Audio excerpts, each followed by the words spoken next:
Welcome to yet another episode of Shortcast Over Coffee.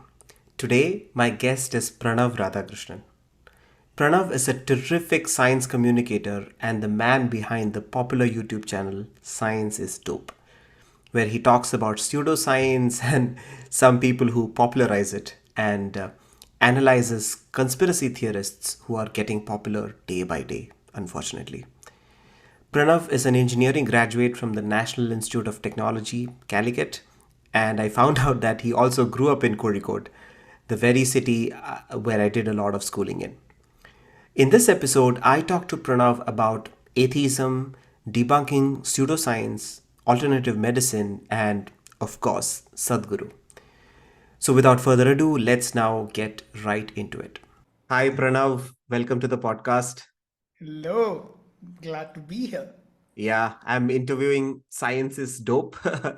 I was so delighted to come across your channel, to be honest, because it basically spoke a lot of what I wanted to speak, Mm, and I spoke among my friends, but it mm, was great to see someone being really bold and not mincing words and mm. debunking a lot of pseudoscience and a lot of what we are seeing out in YouTube and social media, which we will eventually get into. But to start off the podcast, I would love to know what Science is Dope is all about and what you were up to before you started your YouTube channel. Yeah, like you said, I think many people have the same sentiments. These are things that they wanted to say, and to hear someone else say it, to hear someone give voice to their thoughts. I think that's one reason why people are subscribed to my channel. That's one reason for my growth also. And to be honest, I would have been one among those people. I would have wanted to see someone actually say these things online. But in India, especially, such content is impossible to come by. Like when I started, I couldn't see anyone else doing what I did, and one main reason why I did it was because I didn't see anyone else doing it. And initially, though my channel, I started the whole thing as a science channel. Like I wanted to talk about topics within science because I come from a science background. I wanted to talk about things like the physics of sound and the biology of evolution, basically general topics under science, and such topics, such videos weren't getting a lot of traction, especially in India. And the one video I did where I did touch upon pseudoscience a little bit got a lot of views. When I say a lot, I mean like 1K, 2K at that time. And um so I thought, yeah, there is an audience for these kinds of topics. And this is a topic that no one else is speaking on. And I was very interested in this. I used to watch a lot of content of creators outside India who talk about all these topics about logic and about fallacies and about pseudoscience and all these things.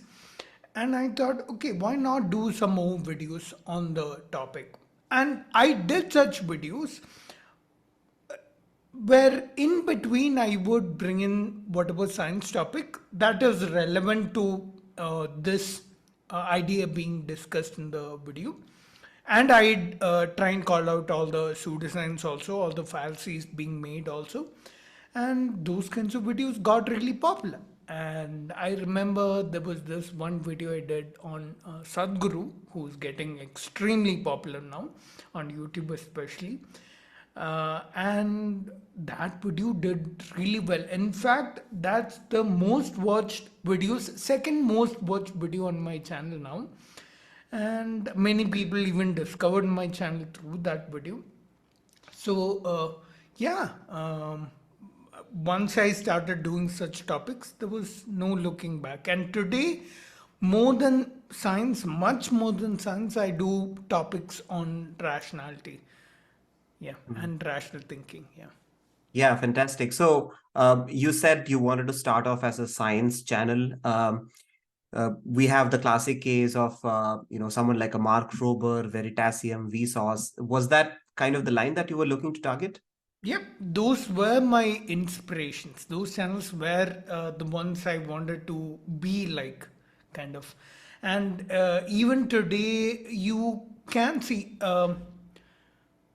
If you look at any of my videos that do a pure science topic, like I've done topics like why does the moon or the moon doesn't actually revolve around the earth, why is this, things like those are pure science topics. Like I've done one video on the evolution of the telescope.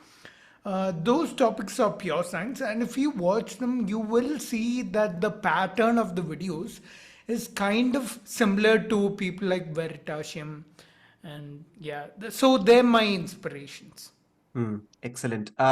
You mentioned that you were watching some of the pseudoscience debunkers from outside India. Do you want to name a few? Yeah. So the first one that comes off the top of my head is Rationality Rules.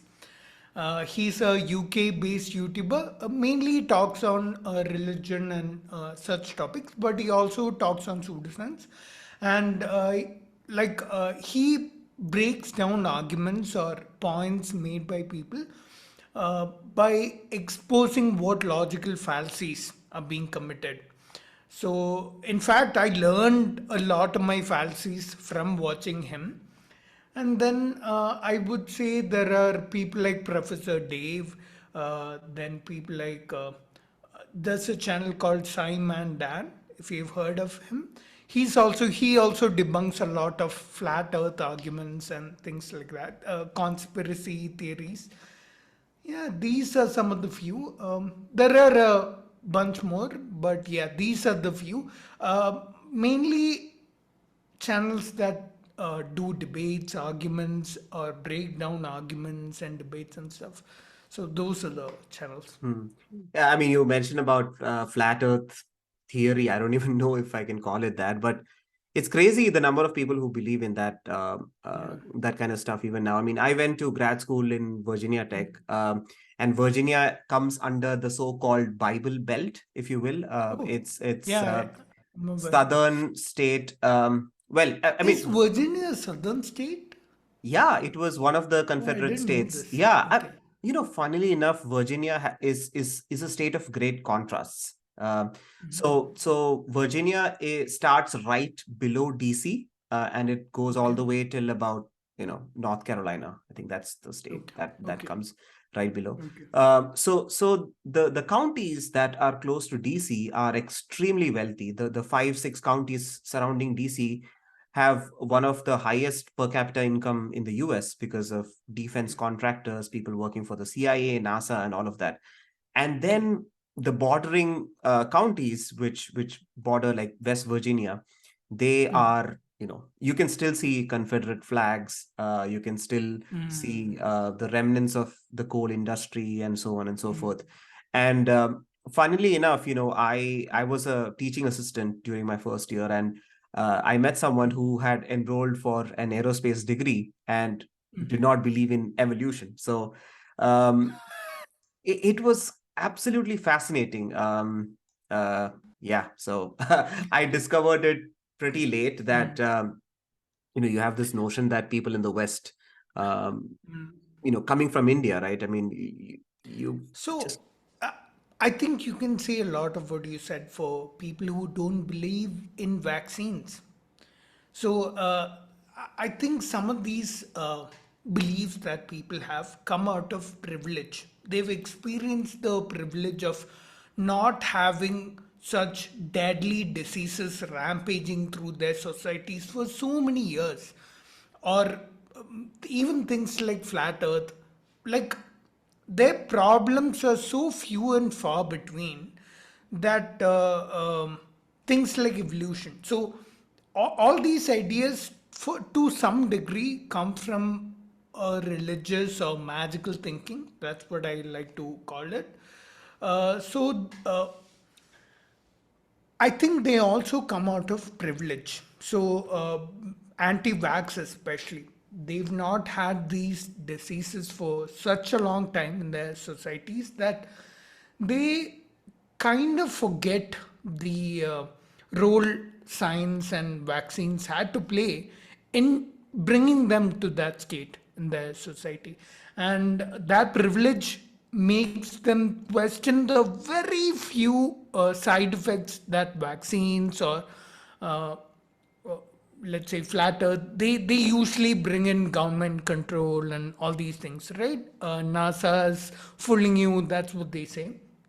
And even evolution. Some conspiracy theorists uh, try and bring an idea of these scientists are trying to, they're organizing a conspiracy to fool all of you, and that's what they say. So I think they wouldn't say this in a place where there isn't that same level of privilege, which is what you can see in India. So although India is not like a backward nation by any sense of the word, it's still not nearly as privileged as some of the Western nations. And so you will hardly ever find anyone saying anything against vaccines here in this country. And I think privilege has one of the biggest roles to play in that. Yeah, you bring an interesting point because I mean, look at the average life expectancy, right? 1947, I think it was about high 30s maybe, and now it's around 75, 76. So Yeah. we are definitely privileged to be living in this day and age where vaccines Yeah, have but played. 1940s is a bad sample because that's when the World Wars happened. I think if you No, I look was at talking about the average life expectancy in India. oh, in India, Yeah. okay, yeah, Yeah, but yeah, to your point, that's a yeah, bad thing because yeah, 45 was when the World War ended. But yeah, even if you take something like like the 50s or the early boomer generation, we have come a long way from that point thanks yeah, to true, vaccines. So true. yeah, completely concur to your point that people always look at that minute number in efficacy, which is gone wrong. Yeah. Yeah, it's kind of happening in India where people are starting to ignore modern medicine, even though all these you know benefits and positives about life expectancy and everything came out of modern medicine, came because of modern medicine. There is a tendency now that you can see on social media, and I call this out a lot, where people are starting to ignore or move away from modern medicine and in favor of traditional medicine. So and these are all alternative medicines. In fact, there is an entire ministry that the Indian government has set up just for promoting alternative medicines in society. So uh, I think again, all that comes out of privilege. We wouldn't have that in a society that uh, that has a lot of epidemics, pandemics, or people die often. Children die of polio. Children are permanently disabled because of polio. You would never have that in a society like that. Yeah, interesting. You bring about the topic of Ministry of Ayush, right? And I have members of my own family where they want to try homeopathy, they want to try Ayurveda, and you mentioned privilege as well, which makes me think that is it the confidence that even if that doesn't work out, I can always bank on modern medicine? Is that one of the reasons why people want to try out these things? I think it's a lack of trust in modern medicine. That has a much bigger role to play in these decisions people make. I think people lack trust because modern medicine, or at least even the doctors, they don't do a good job of communicating one on one to their patients. You can't entirely blame them because maybe they're also busy with a lot of patients to see in a short amount of time, that they can't dedicate enough time to talk to a patient about, hey, this is what's wrong with you, and this is the way we are going to treat it. This is going to be our approach. It is known to have this level of efficacy. It's known to have worked in this many people. All these things. If this kind of communication is there from doctor to patient, alternative medicine will vanish, because people will understand that this is how you judge the efficacy of a medicine. That's not there among actual medical doctors. Instead, what happens is the uh, alternative medicine doctors spend more time talking to the patient. They kind of feel cared for, like when a homeopath sits with you and listens to your entire life story. I'm exaggerating a little bit, but they'll talk about a lot of patient history with them. And if it's some lifestyle disease, some diet or something, I think they can treat it themselves, but the amount of time that they spend with the patient is something that contributes to the amount of trust people have in such medicines.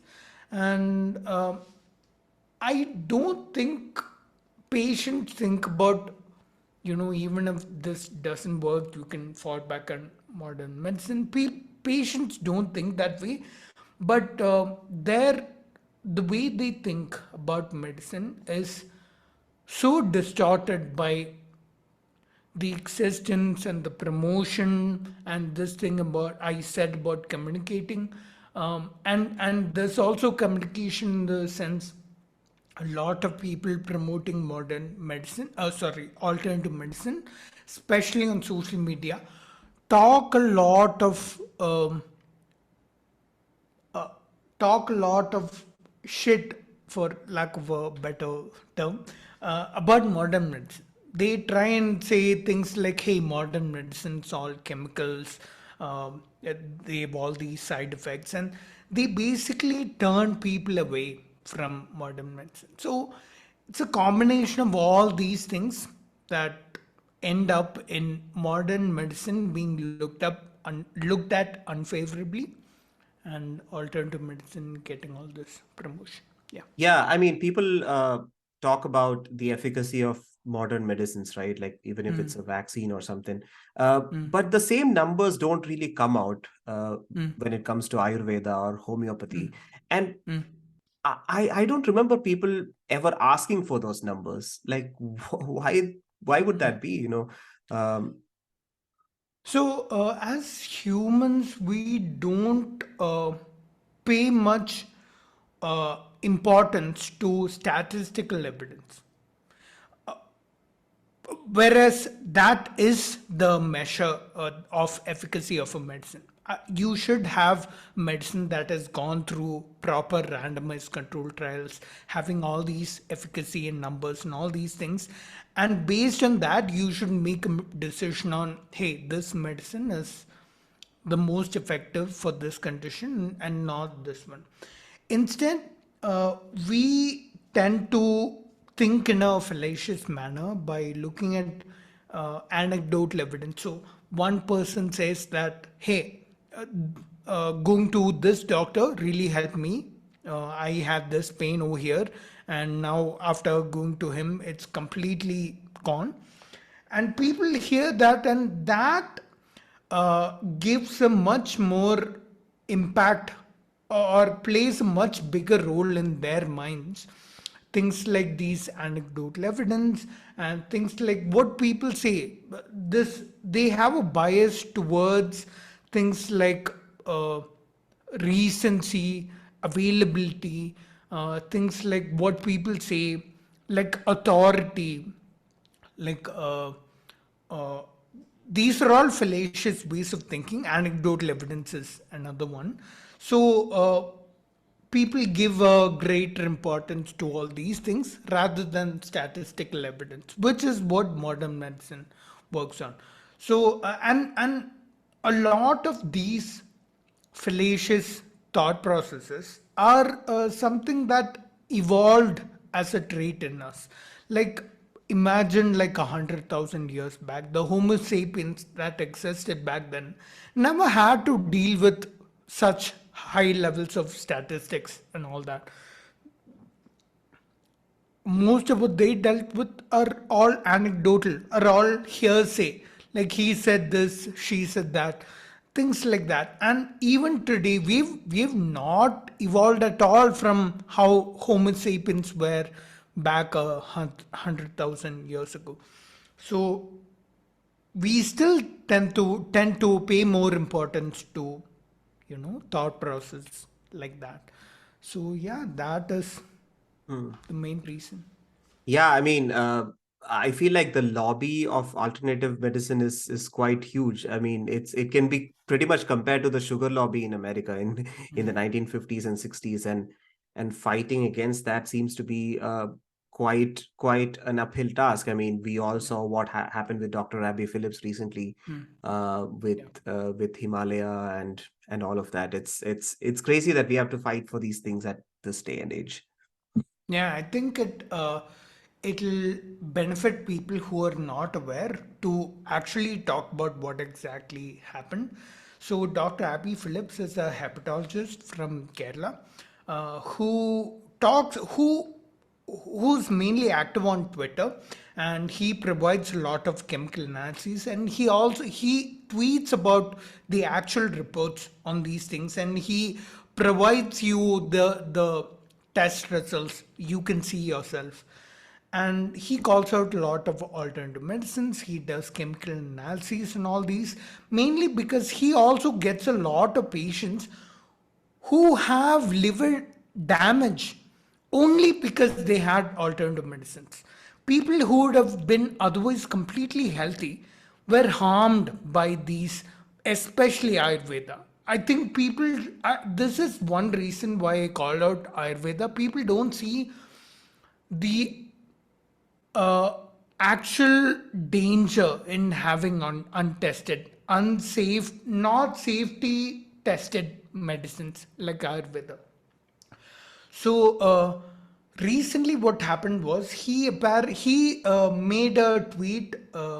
This was a couple of months back, I think.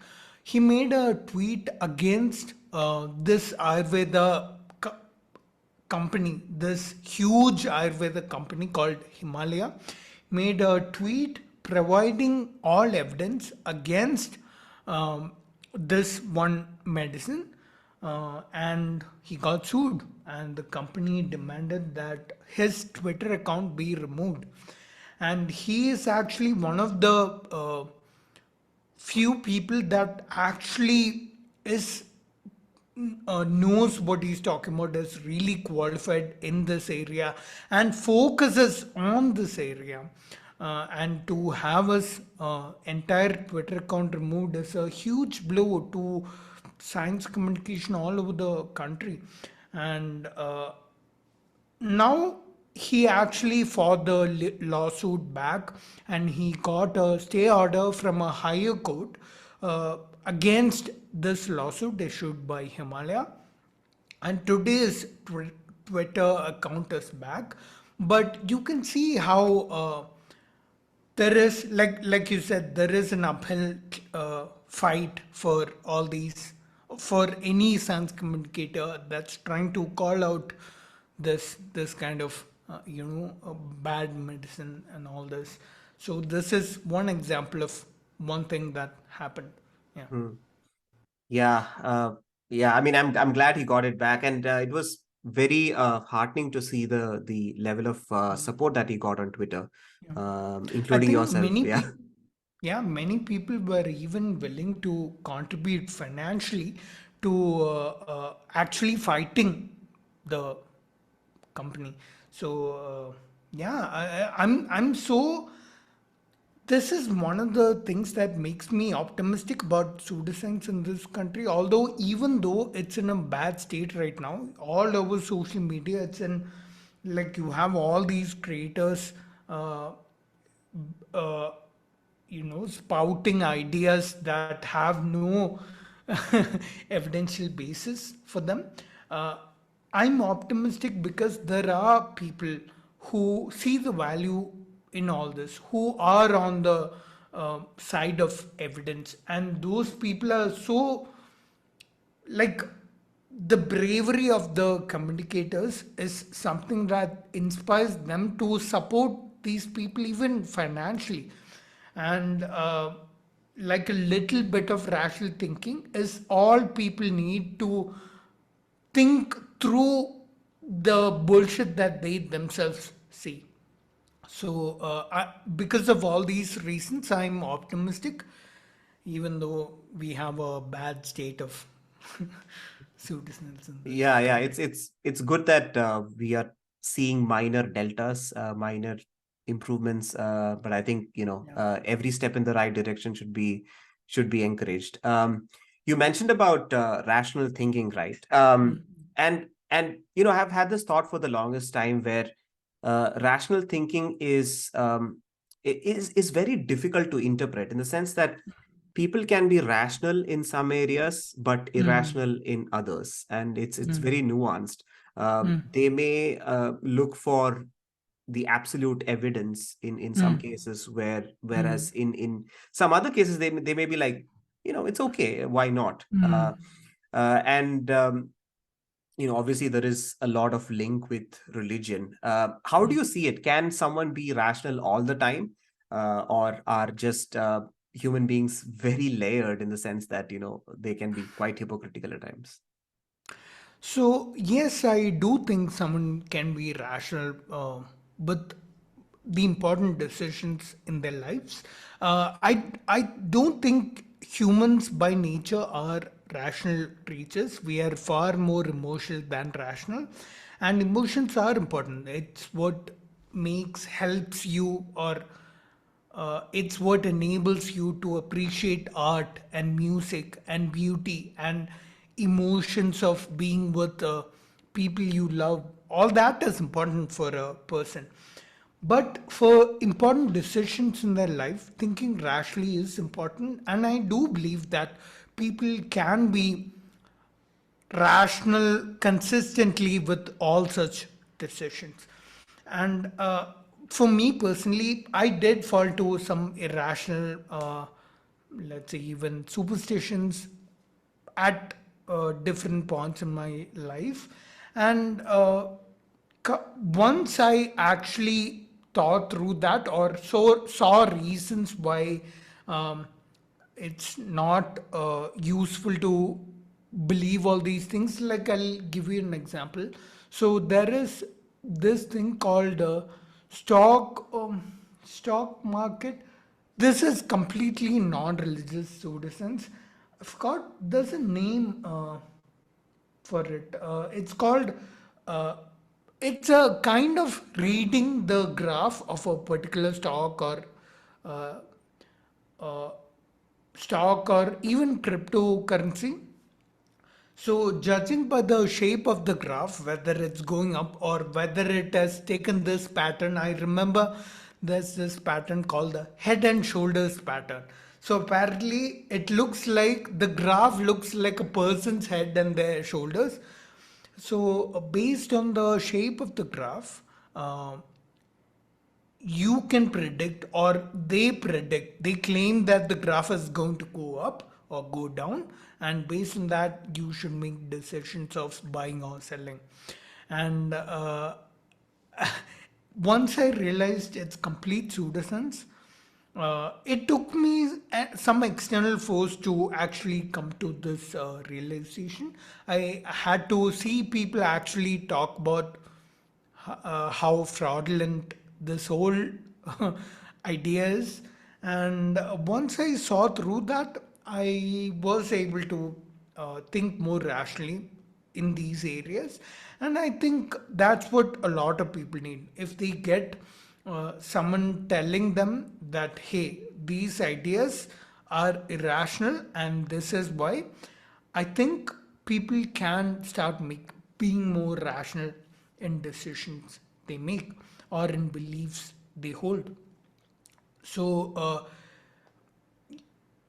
there was another part to your question I forgot.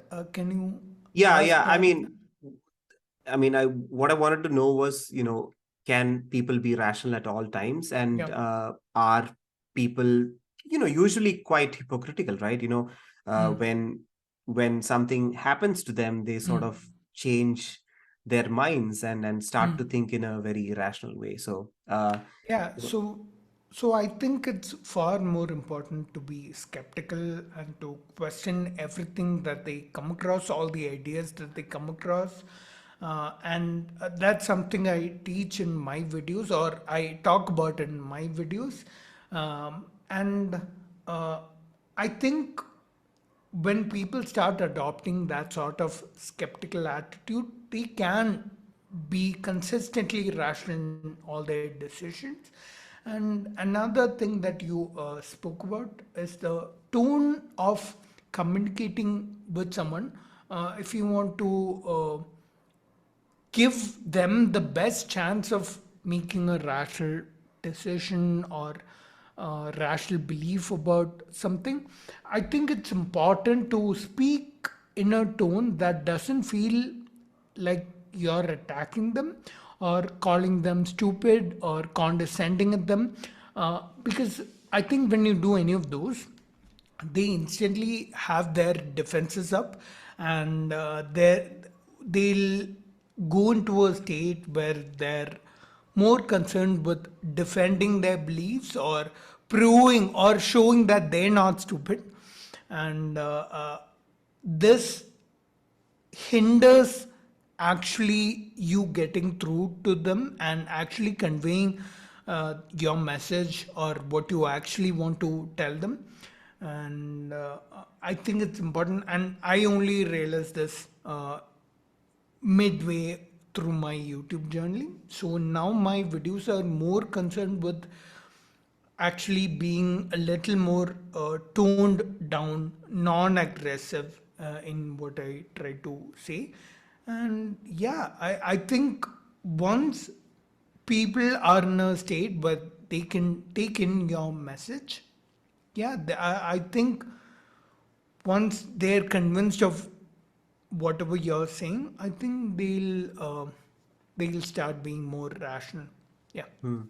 Yeah, you mentioned about, what, in a way, what makes us human, right? The emotions, Yeah. like how we appreciate music, how we appreciate dance, the little subtle nuances, because without which we will all be just AI or maybe Robots. robots. Yeah, yeah, pretty much. Yeah. And that brings me to the thought about rituals, right? Rituals are a part of, India being such a nation of multitudes.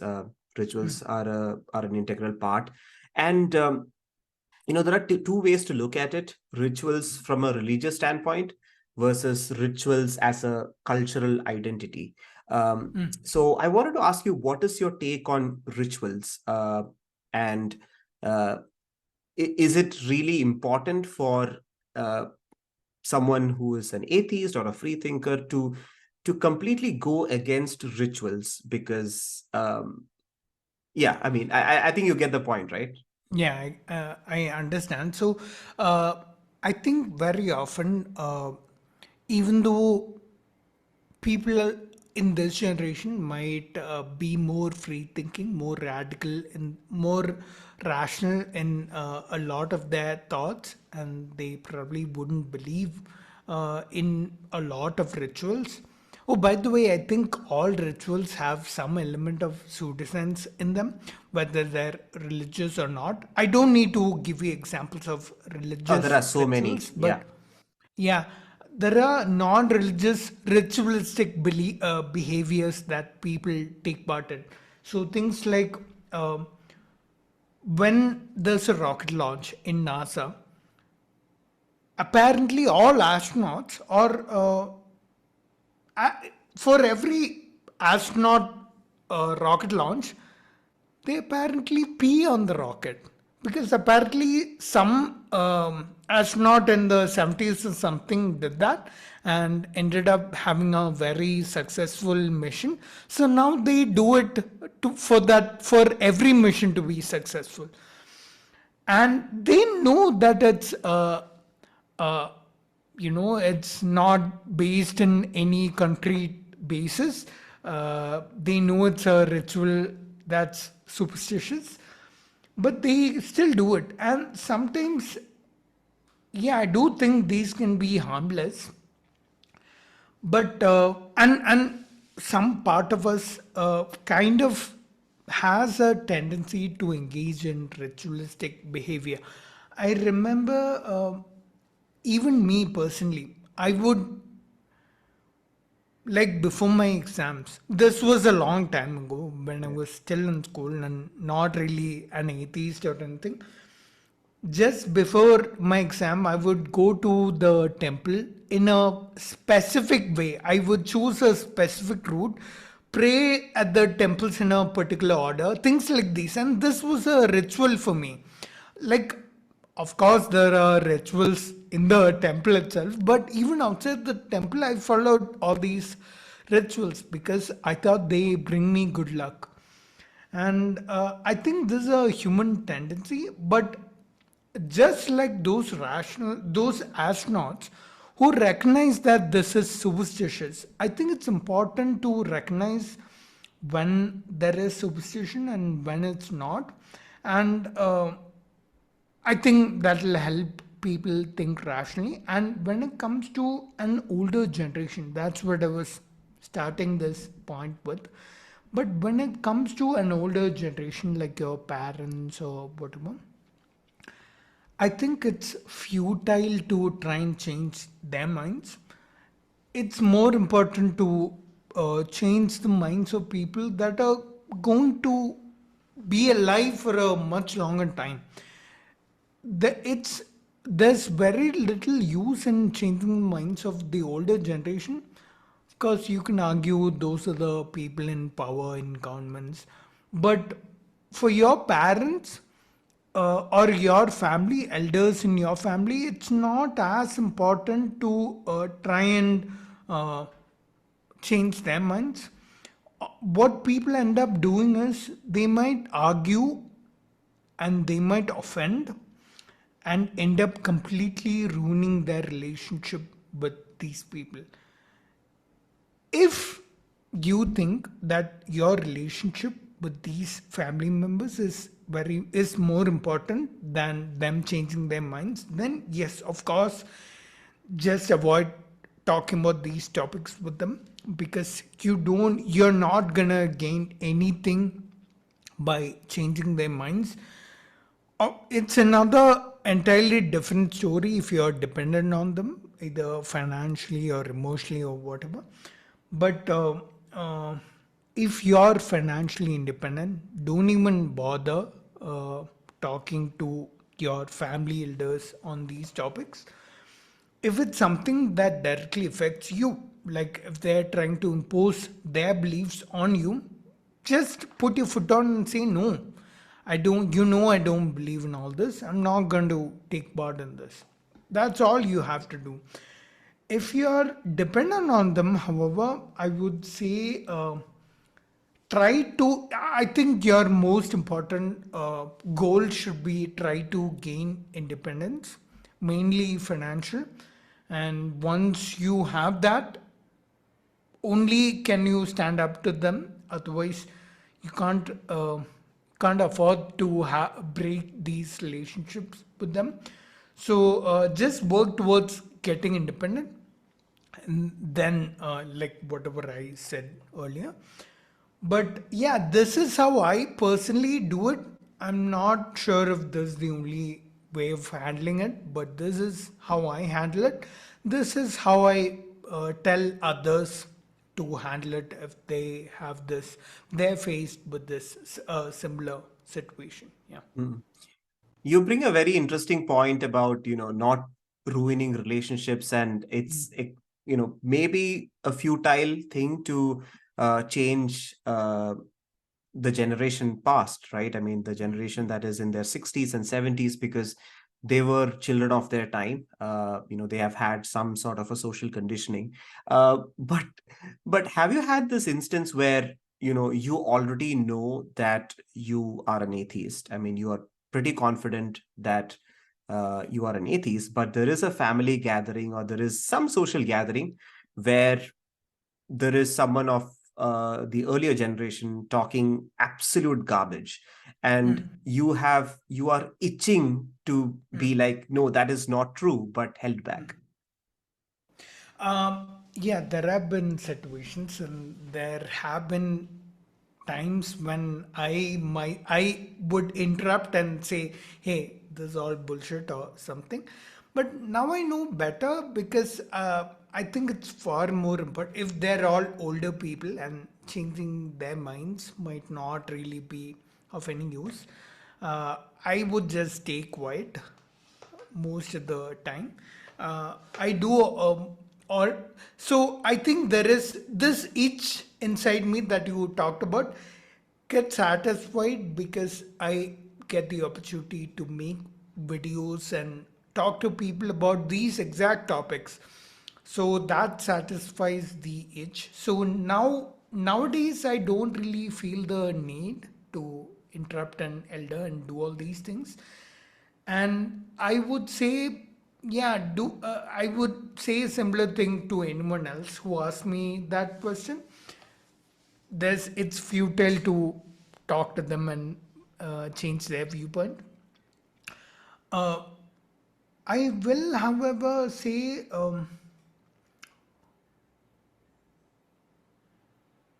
you know Yeah, what, I the had a reason the point, reason I forgot. no, Yeah. it's okay. The reason why I asked about the itch thing, right, is because a lot of the times this conversation ends with isn't it? Or they will look at you eye to eye and be like, Yeah, just I would say in such cases, just politely say, I don't think so. No, "Hmm, I don't think there's a way. Just don't be rude and attack them in the process, or don't be rude and say anything like, no, this is all bullshit. No, don't be like that. You can say exactly the same thing by being polite. Just say, no, I don't think so. yeah. Don't think this is the way. I would say, yeah, that's yeah, Yeah, how I disagreeing would is respond. fine, but it also needs to come with a certain sense of civility, Yeah. is your point, and I think that makes complete sense. Pranav, I wanted to ask you that atheism is Lawrence Cross, Professor Lawrence Cross usually says that I am not an atheist, but I'm an anti-theist, which means he's absolutely against all gods and whatnot. So I've had this question in my mind, and I've been wanting to ask you and other fellow atheists that among the world's biggest problems, the problems seem to be mounting every day. Where does religion stand, and why is it so important to educate people? And yeah, so I mean, I'm just going to put religion and pseudoscience in the same bracket again. Yeah. So, what you have to remember is that things like religion aren't isolated. It's the same kind of thinking that you see in religious uh, settings that leads to things like alternative medicine, things like astrology, things like uh, superstitious magical thinking, like people believing that some things happen through ways that you know like some things just happen, the universe makes them happen. I think there was some book where this idea was common. I think this guy Khaled Hosseini was the author. The book Kite was runner, called The Kite thousands. Runner. Yeah, kite runner. Yeah. Um, so there was an Oh, idea I in think the I think I think you're talking about Paulo Coelho, Alchemist, yeah where Paulo Coelho yeah, the Alchemist. universe conspires to, yeah, yeah. Yeah, the universe conspires to get you the things that you want. No such thing happens. You have to work towards what you want. The universe doesn't hand them to you.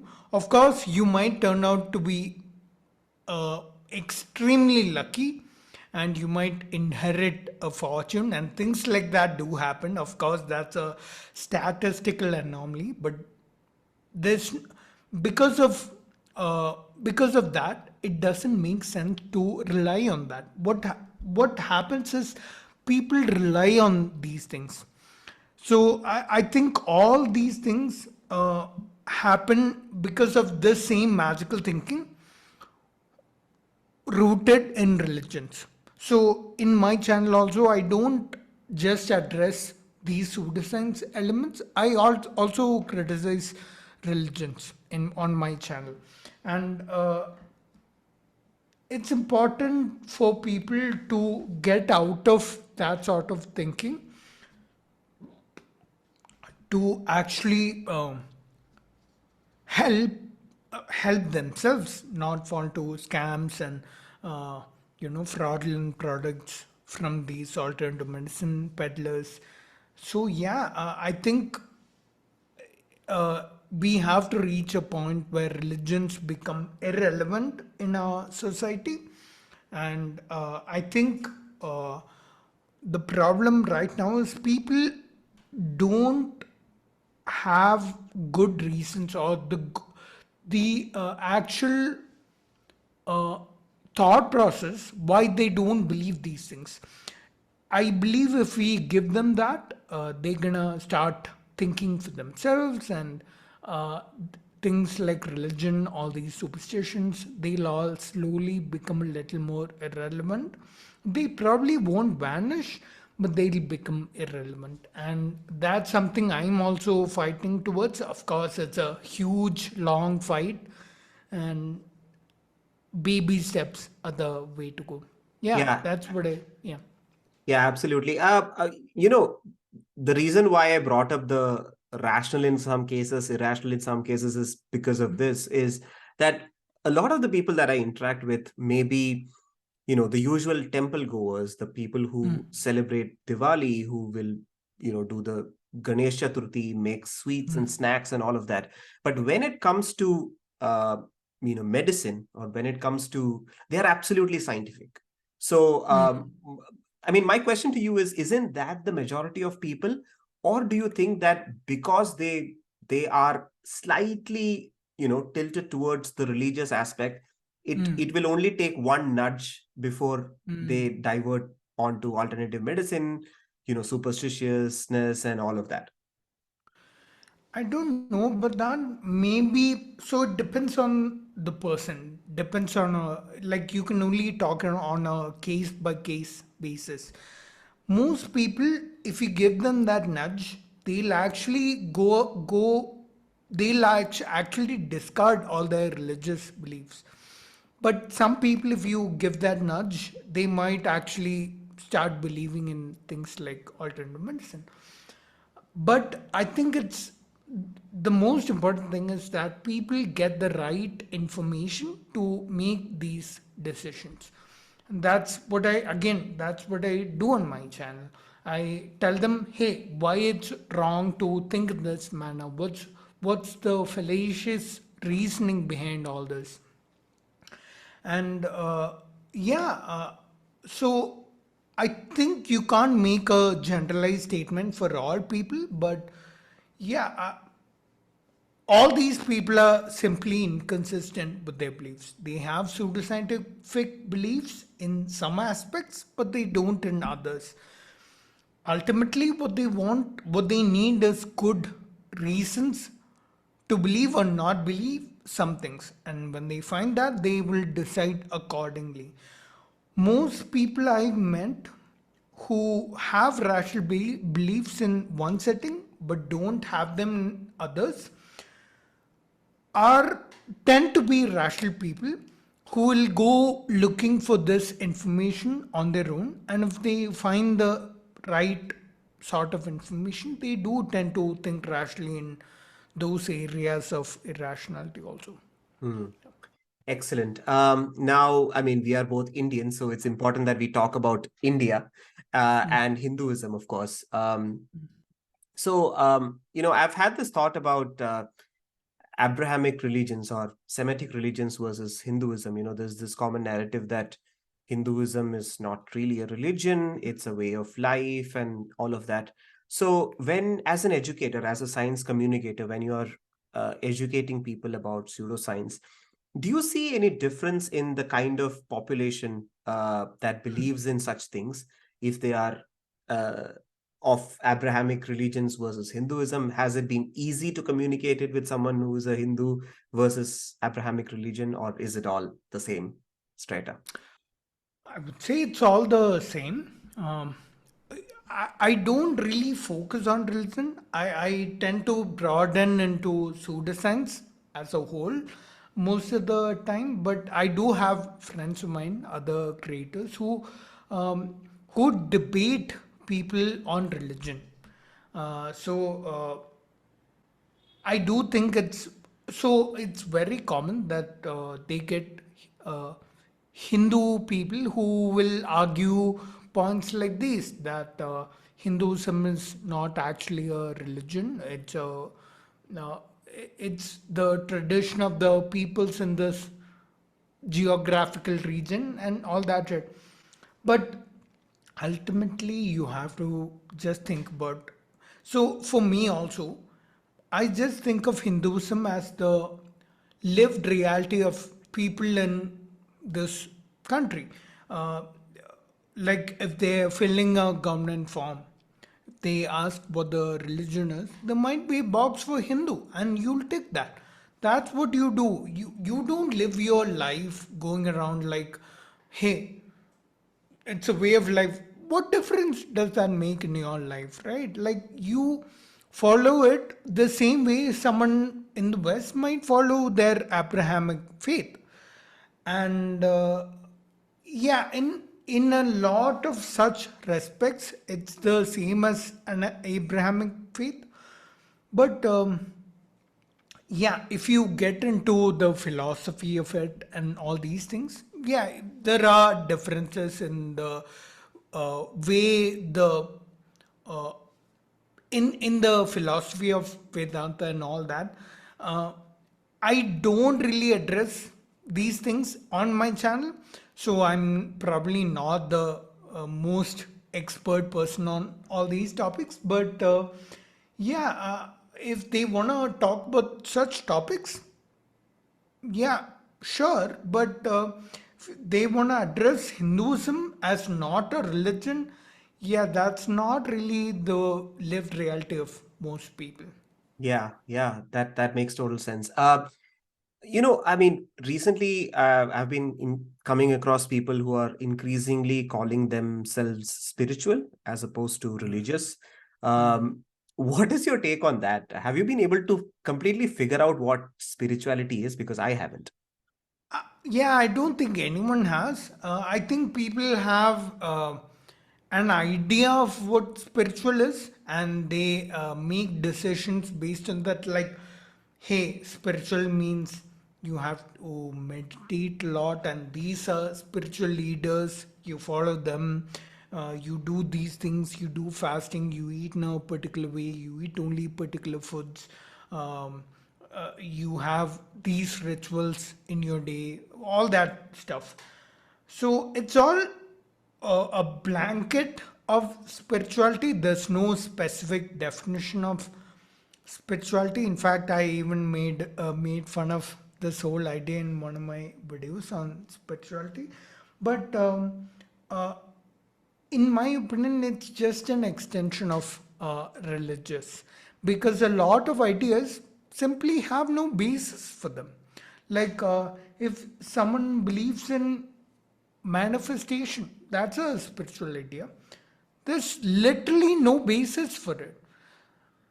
If people want to say something is actually true, then there has to be some basis. And if it's an empirical claim, it has to be an evidential basis for it.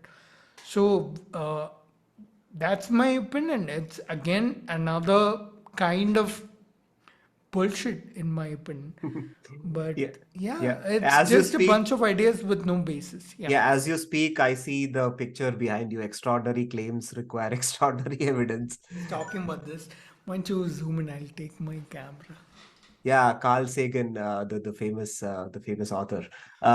Excellent. I think that completely makes sense. I mean, I've never been able to understand what spirituality actually is, and never been able to. Yeah, it's something like fourth dimension or fifth dimension. Like I've never been able to completely understand. So And the thing is, for many people, they experience benefits from spirituality. Like maybe it's their meditation activity or whatever.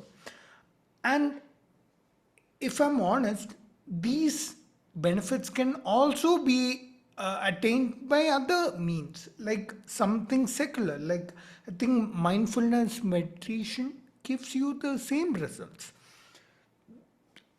People like Sadhguru, I mentioned him before, they do actual studies on benefits on blood markers of people who underwent their course. Um, it's all fraudulent studies. In fact, I even looked at them in one of my videos. I examined the study in detail. But yeah, ultimately, I think all these benefits can be obtained if you practice similar things that are secular, like mindfulness or simply exercising or simply you know getting medical checkups or simply having good relationships with the people around you, or yeah, all these things, these are all secular. They none of them have to be religious. yeah, But spirituality, it's the same religious thinking, magical thinking that leads to spirituality. yeah, the other thing that I've never been able to understand is positive energy. The term is used so loosely. I mean, especially in terms of vastu. I mean, in that context, especially where I sit in this room and it gives me positive energy. I mean, things like cosmic energy, like I don't know, it's never made sense to me. And I think it's all some sort of placebo satisfaction that it gives people, some kind of solace. And talking about solace, I mean, you mentioned Sadhguru. I've always wondered how these sort of demigods have such cult following. And I'm sure you have researched a lot, or probably at least read some of their cults, or met people who are in the cult or whatever. I always wondered how they have such large following. And do you think there is something common between the Sri Ravi Shankars and the Sadgurus and the Amritanandamais and Brahma Kumaris and all these guys? Is there something that they are doing right in gathering all these followers? I I don't think so, because first I'll talk about what I feel leads people to believe these such people. I think so. People might experience some good feeling or benefit from some activity. Like, for example, Sadhguru holds an annual event every Shivratri where there's a lot of music and dancing and all that. Of course, dancing and music fills your bloodstream with endorphins and you end up feeling good. If you have pain in some part, those endorphins will help you not feel pain. And people might experience some good experience in this manner. Maybe it might even be some meditation session with a lot of people. So this community experience, it's all something very positive for people.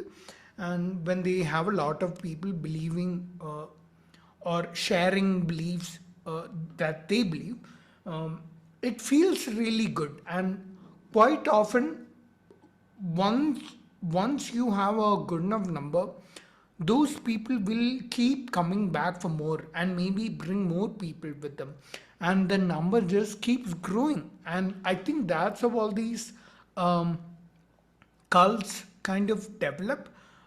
To be honest, there is nothing positive that they actually get that they can't get elsewhere. Uh, So, what people like Sadhguru, Sri, and all these people do is they have products. They actually have sales. They actually have businesses uh, where the money they make out of these businesses are not taxed because they're a religious group. And uh, I think having more people in their cult only benefits them, only grows their business. And I think, of course, all these people in the garb of spirituality, or the people you mentioned in the garb of spirituality, what they have are businesses that benefit from these huge numbers of customers. And the income is just not taxed. And I think I answered everything you asked. Yeah, pretty much. Yeah. I mean, talking about Shivratri, I think you brought it up. My first, tryst with Sadhguru's tweets happened during one of those Shivratri moments. And, I have the tweet right in front of me. It says, Mahashivratri, quote, sorry, Mahashivratri, not of religion or beliefs, not of race or nation, a night in which planetary positions cause a natural energy upsurge in the human system, a cosmic phenomenon with a universal impact. Experience this consciously. No, I read that and I'm like, what is he even trying to say? I mean, he's using words like cosmic phenomenon, universal impact, planetary positions. And this was, I think, 2020, 2021, around that time, when YouTube actually had likes versus dislikes. I think they turned it off for some reason. And I was going through his videos on YouTube, all similar stuff. And I see the likes versus dislike ratio. It was crazy. So it was something around 16K likes versus 35 dislikes or something like that. And I began to think, how are people, okay with such stuff? Like, why are people putting up with such things? Um, Again, common sense has different meanings for different people, but in my opinion, someone with a little bit of common sense will not believe this. I mean, I'm sure he has said way many more things than this, which you clearly debunk in a lot of your videos. But why do you think people don't question it? Like, I see people asking him things like, "What is the best form of workout?"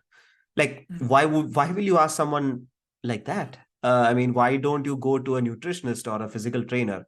And he gets a lot of questions about life, which he answers in a very neither here nor Profound, there kind pseudo of. profound way. Yeah, and uh, I I mean, we all have learned this in school that you can't fool many people for a long time or something along those lines, right? So, how are they doing it? Like, why do you think it's working for them? So the first thing is they say things, only things that are vague. They'll never say anything specific that you can hold them to. That you can show that the statement is wrong. If it's vague enough, in some sense, it can be shown to be right. I mean, So, taking an example of this tweet, right? Planetary positions cause a natural energy upsurge. Like what? yeah, some statements are specific and are clearly wrong. Those are the ones I debunk on my channel also. Now, this particular thing, so people who go to that Shivratri thing event will actually feel good. But instead of realizing that it's the endorphins in your blood that are making you feel energized or good or whatever, they'll think of this thing that Sadhguru said about cosmic energies and whatever and think that that's true. Whereas the fact is, and there is the fact is that he's saying all this with zero basis, zero evidence backing any of this up. And if you like, what exactly is cosmic energy? There's no answer to all that. So, if if we look at how science works or how things work in the in this world, none of it points to whatever he said. Yet people will believe because what they experience is just the energized state, that feeling, feel good feeling. So they'll say that they'll think that what he's saying makes sense. And your there is a saying that you can't feel many people for a long time, but I am not sure that's right, that's correct. After seeing all these people, you clearly can fool a lot of people for a long time. um, and the reason why he people ask him all these questions about life and all that, and sometimes even working out and all that, is because he's given this impression that he's this knowledgeable guru. And there was this many centuries ago in India, there was this tradition of gurus, sitting under a tree, sitting in front of a bunch of students and talking to them. And it made sense back when experience was the only source of knowledge. Now it doesn't. But he still tries to, you know, bring that aura of gurus talking to shishyas. And, in that setting, they just ask anything and everything. They ask questions about working out, about life. And he'll say answers that the thing is, people have heard so many profound sounding answers from him that literally anything he says sounds profound to them. And I've actually made fun of them. If you look at it most skeptically, what he's saying sounds like word salad, just a bunch of really big words strung together without any sense. But to people who actually believe in the ideas he says, to them it'll sound like something meaningful, something profound. And that's what he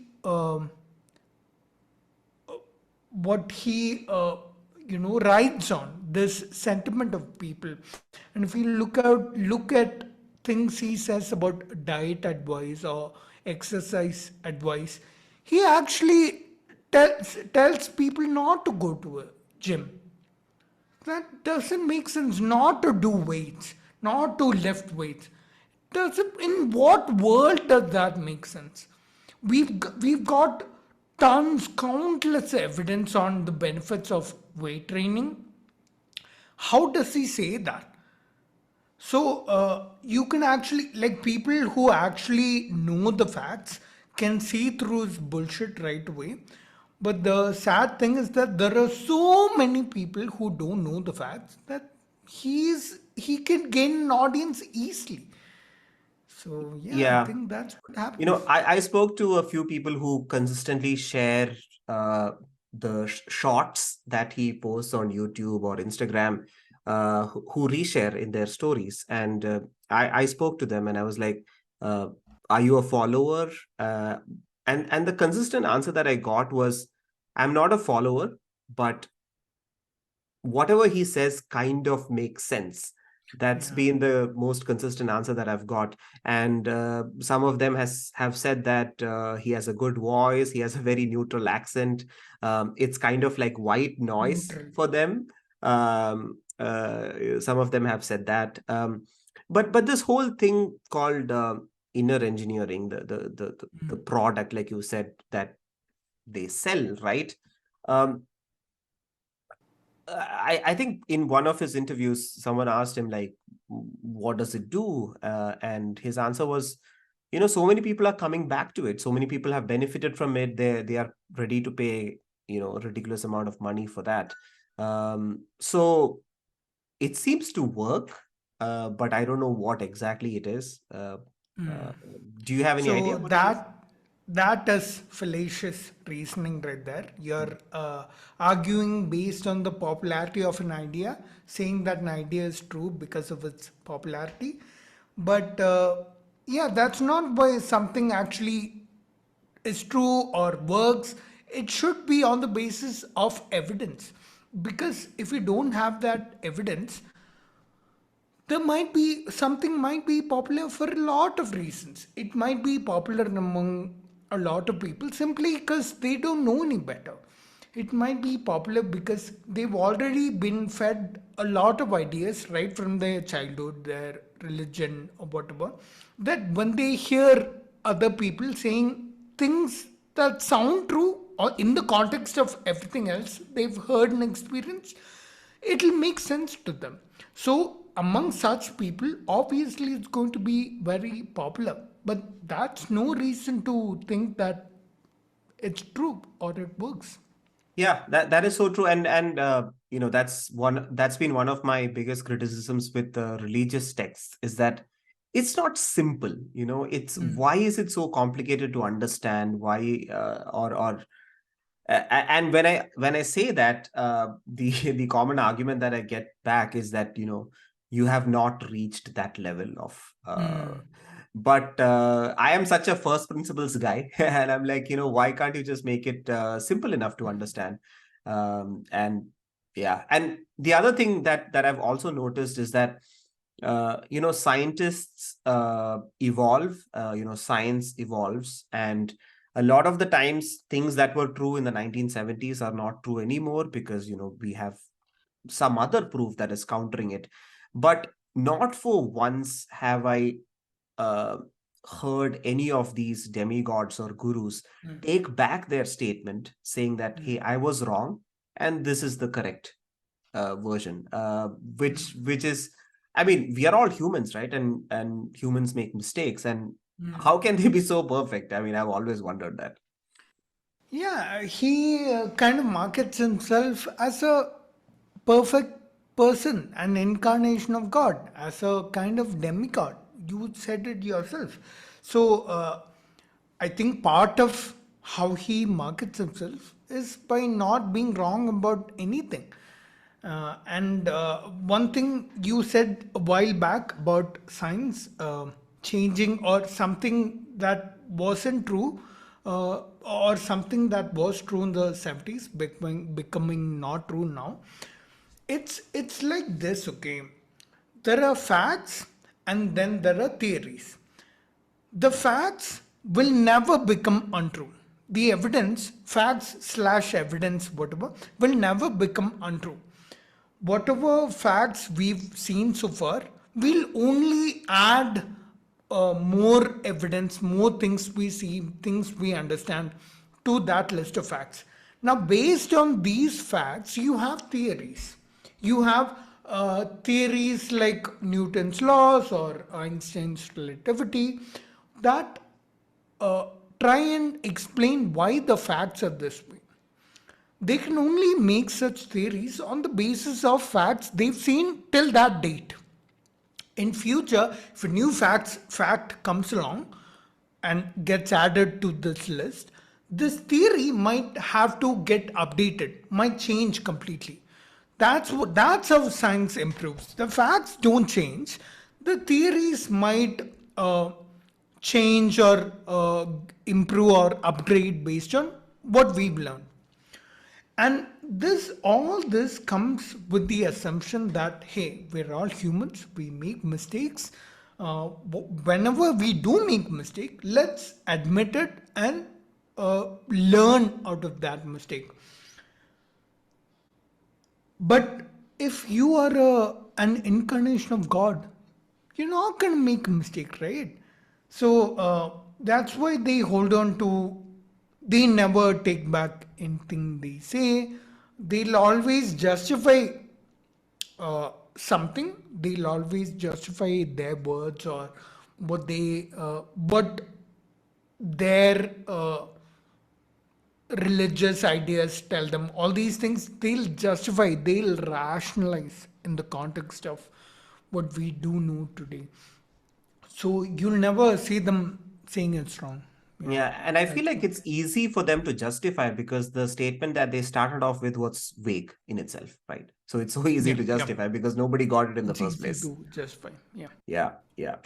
Um, Now, talking about pseudoscience a little bit more, this is the time of social media. We have Mhm. so many ways of communicating, and that also brings us a few bad apples, right? Pseudoscience is one. And then the other thing is, how great India was.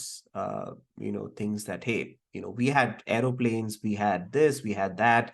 Not much of evidence because, I mean, we were not good writers, right? We were not great in documenting. And I had this conversation with Krish Ashok as well, where, the whole fact that the Vedas and all these literary masterpieces got transferred orally in itself is a miracle. Um, but we usually talk about. I mean, also there is a slight angle of nationalism as well that is coming along. That India was great and whatnot. It had significant advancement in science, which is probably true because we were one of the great civilizations. Countries like the US didn't even exist when we existed.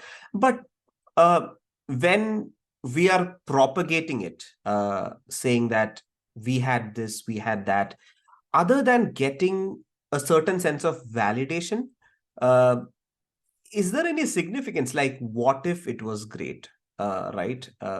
It, Yeah, what it's is your take only on that? validation, dude. It's only validation because I think there's a huge section of society in India who mainly the right wing who are insecure, who have an inferiority complex that when they look at books or study about the inventors of things or the great discoverers of or the where ideas came from, it's always Europe or the West or something. So there is an inferiority within them that no such things really came out of India. When that's not true, there's a lot of really good science that came out of India. What they do is they try to fill that void of insecurity with lies. That's where things like Vimanas come from. Vimanas are apparently flying machines from ancient India that apparently those travelers could use to fly between like regions or whatever. Even fly to space.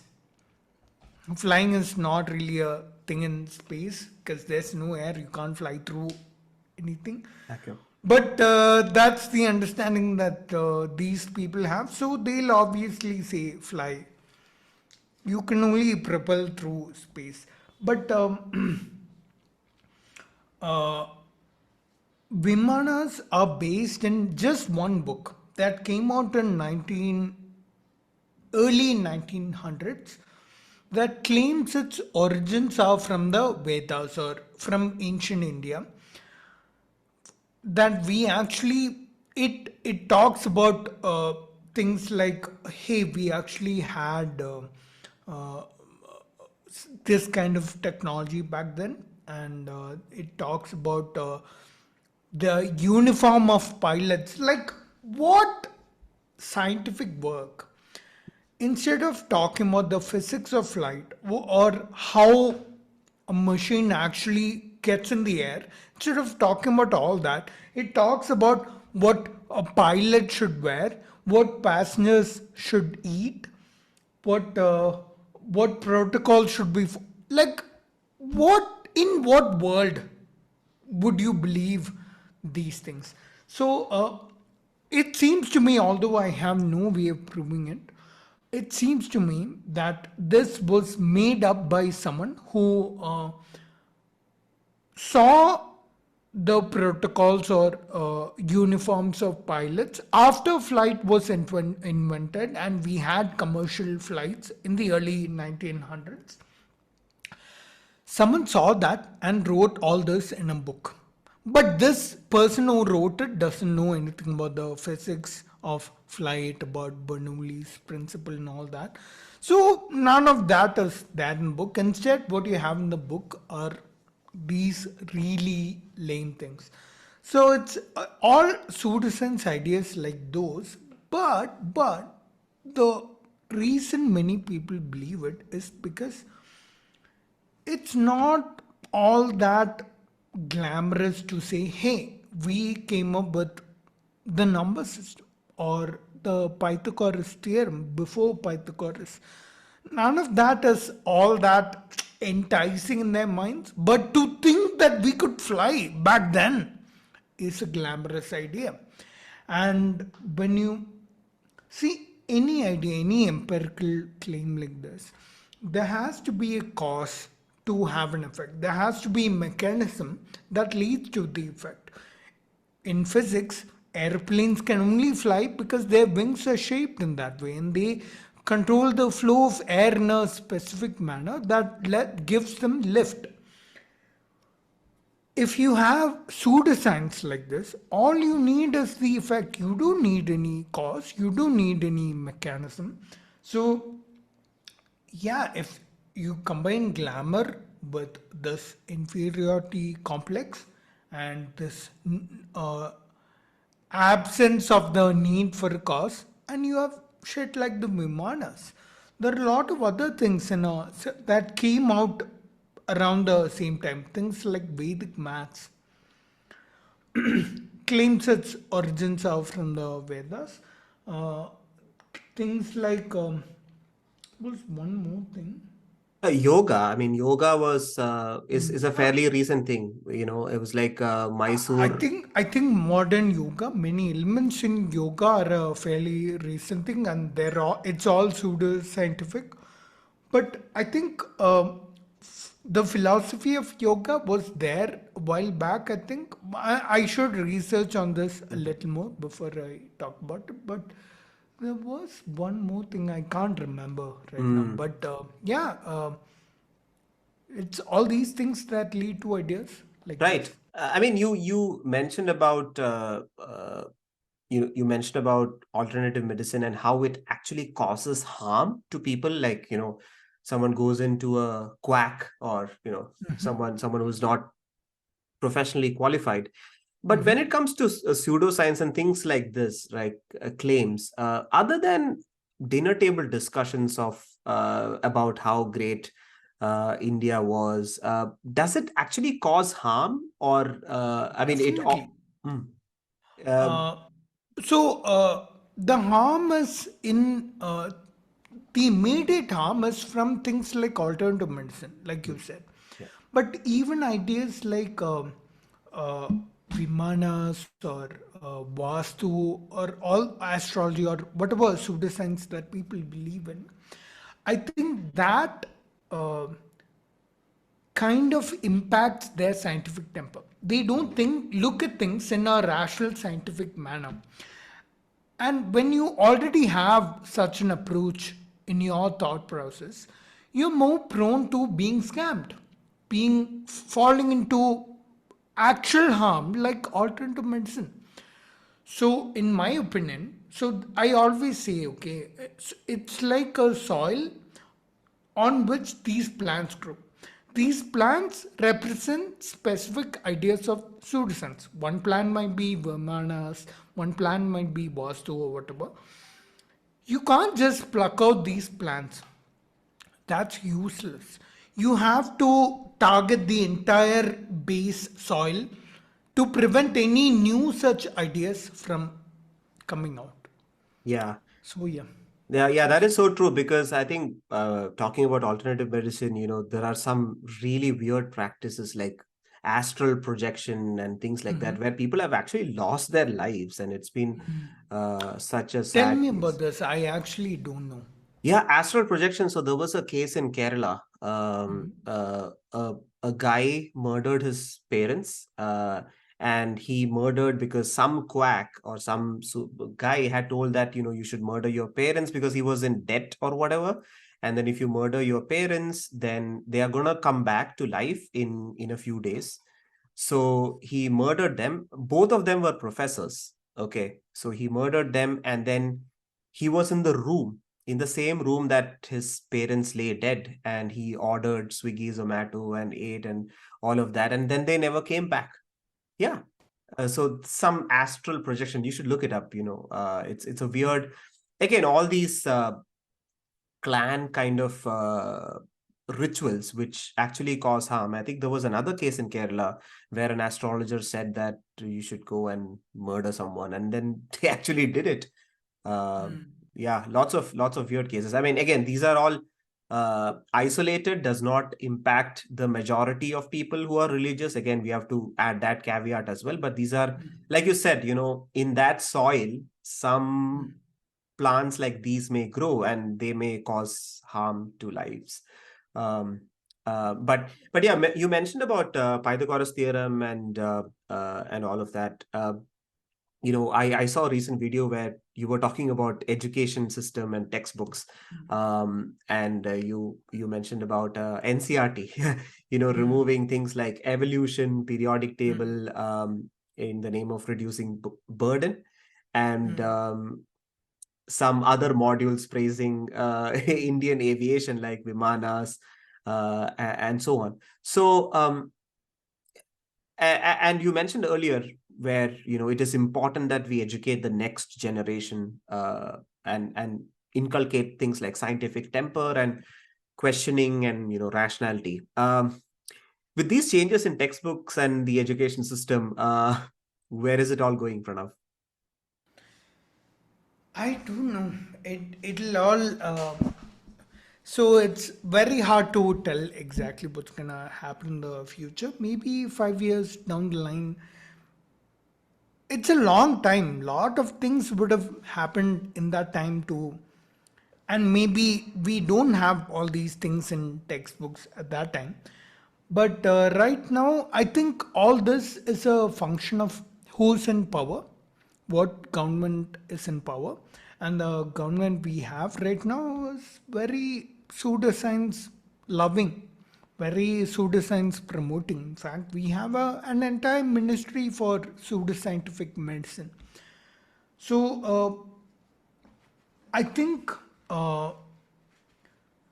again, I'm not very, I cannot say this for sure, but we have education ministers who say things like evolution isn't real. So when I see red flags like that, I can just, all I can think of is what's happening to our textbooks. Where are they going? What are kids gonna learn in the future? And of course, there will be people say that there's an isolated thing. Um, this has been removed here because in future in 12th they're gonna learn it again. That's not a good enough reason for me because they're removing very vital topics like evolution and periodic table. Like there's a chapter on heredity. They're keeping that, but they're removing evolution. Heredity is, that chapter is way more, way, in my opinion, it's more complex and less important compared to evolution. So it doesn't make sense for them to remove this and not that. Things like that. Like I feel from the red flags I've seen that it's not going in the right direction. And what was your question again? I'm sorry. Yeah, I mean, I was asking where this is all going, and Yeah. and I was also speaking from personal experience where you know uh, you know a, a a portion of my schooling was done under the Vajpayee government, and they had I went to Kendriya Vidyalaya, and they had things like Ramayana, Mahabharata.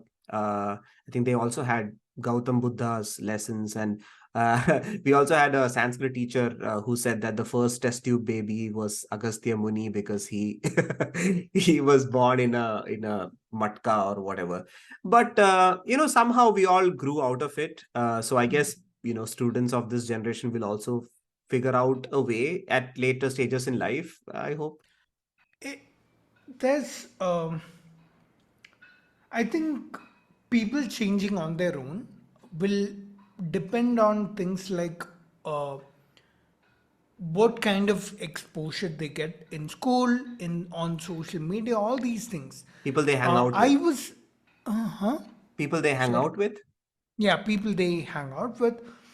I was lucky in the sense that when I was at a very impressionable age, I had exposure to all these rational thinking individuals. The state of social media currently is that uh, a young, impressionable person coming online, they wouldn't have been exposed to all these ideas in school, they wouldn't get exposure uh, on social media. I'm not sure they can think their way out of all these ideas on their own, because all thinking has to be triggered by uh, some spark, initial spark. I'm not sure where they're gonna get it from. So, like, sure, things like evolution might be there in biology in 12th, but not everyone takes biology in 12th.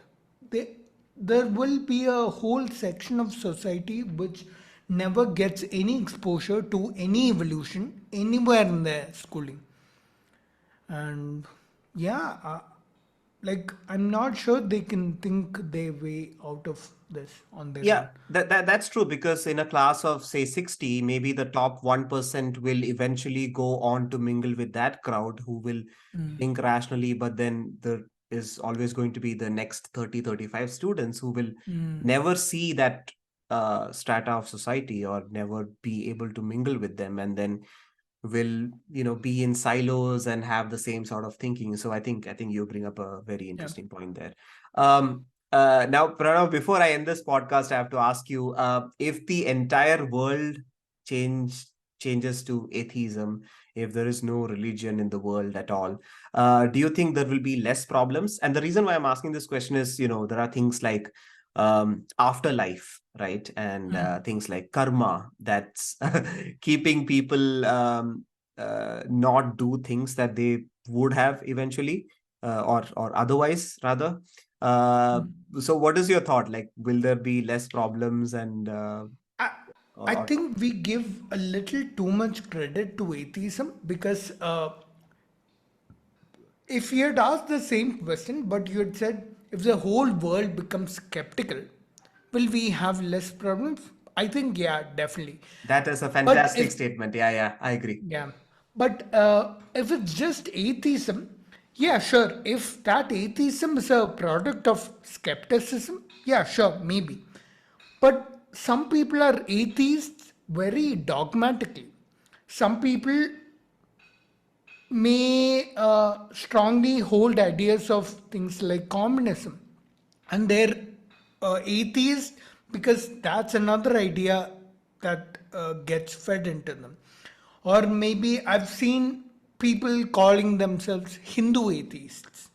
So Wait, what is these that? people, oh, that is so apparently Indian philosophies, Hindu philosophy had some ideas of atheism within, like there was a school of philosophy that comes under Indian philosophies that believed in material things and didn't have any idea of God.